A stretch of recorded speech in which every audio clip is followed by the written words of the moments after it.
My name is Nichole Keough. And I'm Victorya Woodall. So basically give me maybe a rundown of what is your campaign. What are you running on? What are your primary issues? We have different issues that we feel need to be worked on. We want to start off with a university address. It would be happening once a month. We would like to do an equipment fund review, take back homecoming, looking into historical sites on campus, and bringing back a constitutional review committee. And then we also want more student representation on campus and committees. Well, the State of the University address, like I said, would happen once a month. I would probably have it put on by like the Student Affairs Chair. And it's something to reach out to students. It could be broadcasted by KFHS. It's something where the students can come and watch it happen at the union. The next thing would be our equipment fund review, which Victoria came up with, so I'll let you explain that. I'm the current treasurer, and right now there's audits on all our other forms of all our other funds, like our allocations or appropriations. There's no audit sort of system on our equipment fund. And so I thought like audit was a bad word because that's not what I want to do. Like I want to create a database of the current equipment and where it's stored and who has that. So when organizations come in, like I've been using this example a lot, but MAT, like if they want to put on a defense seminar and they just want to do it once, why do they need to purchase mats? So if they'd be able to come to me and they, say we need to borrow mats, and I'd be able to give them a contact list of who to talk to, and it's no agreement. But that way, instead of making purchases right away or making rash decisions and spending money, it would more be like putting you in contact with someone who has that or someone you could borrow it from. And that way we can also keep track of what equipment student government has purchased over the years. So by starting this database of the current equipment from this year, and if I could do any investigation in the previous years, because we want to save money, of course, and there's no reason to purchase equipment for once or twice use. Equipment that has been purchased by student fees. So technically that equipment is part, everyone's. So that equipment should be available to borrow or use. Looking into like historical sites on campus, it's just something that's been brought up with, the fear students have of, well, what if Agnew gets torn down? What if Weast gets torn down? Like that whole battle that's going on. It shouldn't be a battle against which dorm should be torn down, which one shouldn't. It should be, we want to preserve our campus. This is our campus. This is where we went to school, 20 years from now, I want my kids to say, hey, this is where my parents went. Look, these are the same buildings.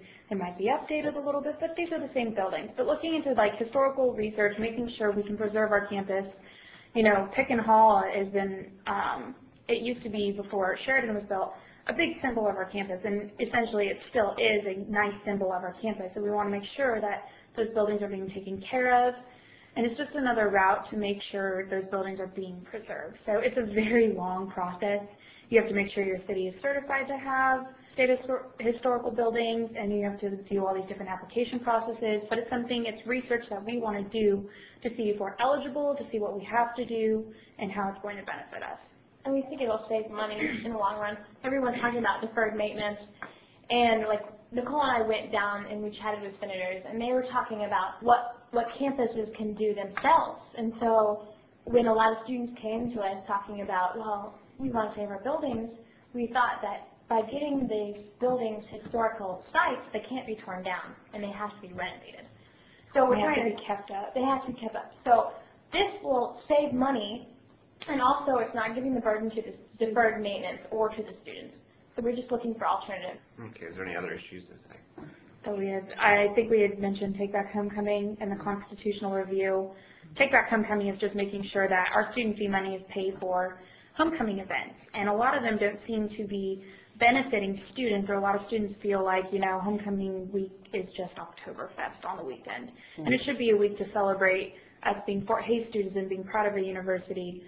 And so we want to see things. We used to have a September Jam on campus, and I want to take some of the events that used to happen there, like Battle of the Bands, and bring it back during homecoming week. Or have a dive-in movie where you show a movie on, the wall of the pool, and everybody brings inner tubes or noodles, and they can chill and watch a movie in the pool. I also noticed that a lot of the parades and all the events don't happen on campus, and so it's gearing towards alumni.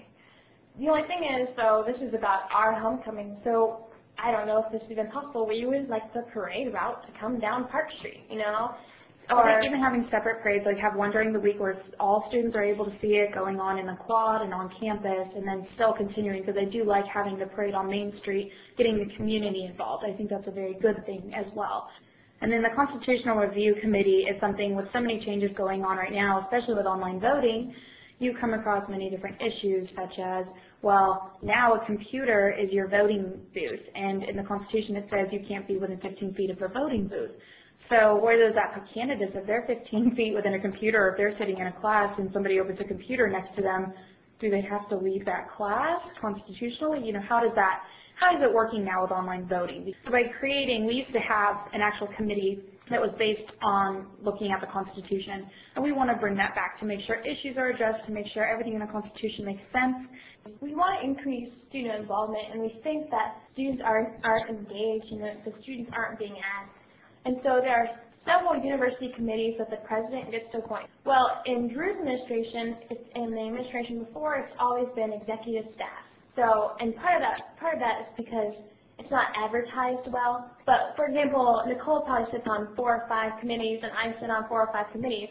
And we want to make that open to all students. So maybe you want to tell me a little bit more about yourselves? I am a senior right now, political science student. I am graduating in May. However, I'm in the Fort Hays grad school. You can be a graduate student and run for student government. So I'm starting my MLS. I've actually already started in a couple credit hours of it, and will be a full-time grad student starting this summer. The MLS is also in political science, just a very big passion of mine, government and everything that goes into it. I'm from Colorado Springs, so I do think bringing an outside opinion in will help diversify with opinions and, you know, things that go on outside of Hays, bringing ideas in. But I also am a Kansas resident now. Nichole and I actually met like sophomore year. No, we met freshman year when we were doing production in French. And so sophomore year rolled around and we were in the same class. So from then on, we've kind of been trying to pick classes together. I'm a senior right now in political science, and I started my grad work. Currently, I'm like full-time undergrad, full-time grad, or I don't know how the breakdown goes. But next semester, I'll be a grad student again for in the MLS program. And then I guess I plan on law school, but everything's going on. And I'm from Dove, Kansas. So, okay, why don't you tell me, kind of sum it up, why should we vote for you instead of the other guys? I believe Victorya and I have the experience to do this job. I have been on Senate for the past 2 years. I have not only been a senator and in charge of other student organizations, but I've also been on the executive committee. Same with Victorya. She's been the treasurer. She's been on student government for a year, so she knows a lot about, the allocations process, the appropriations process. She knows a lot about the business office, the background dealings that you don't always get to see with student government, the budgeting, money, everything like that. I believe our experience added together is extremely valuable to students. I believe that our ideas are going to help not only continue in the way that we've been going at Fort Hays, but also improve it and make it stronger and bring us forward into the future. I think that we have, the students' best intentions at heart. This is an organization that I love. Student government is such a wonderful organization to be a part of. It does help students. It's only there for the students, and it's a job that I want to do. I want to help the students. This is something that, we have a passion for, and we want to share it with the students. Actually, on a side note too, Nichole probably just forgot to mention this.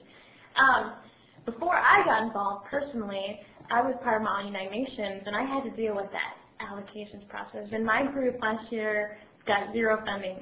And so, when I took advantage of the treasure opening, and I told Drew, I was like, you know what, I've had experience on the other side of allocations.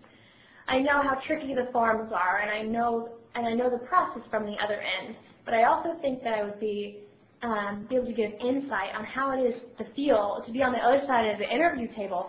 And so I think that's what we bring also, is that we're both involved in other organizations on the other side of the allocations and appropriations table. And I think that's critical when dealing with organizations, because as the president, or as the position of the treasurer, for example, I'm on that other side. I'm on the giving end. And I think it's very important that you've also been on the receiving end, and you know the stress of that interview, and how stressful the forms are and the deadlines are.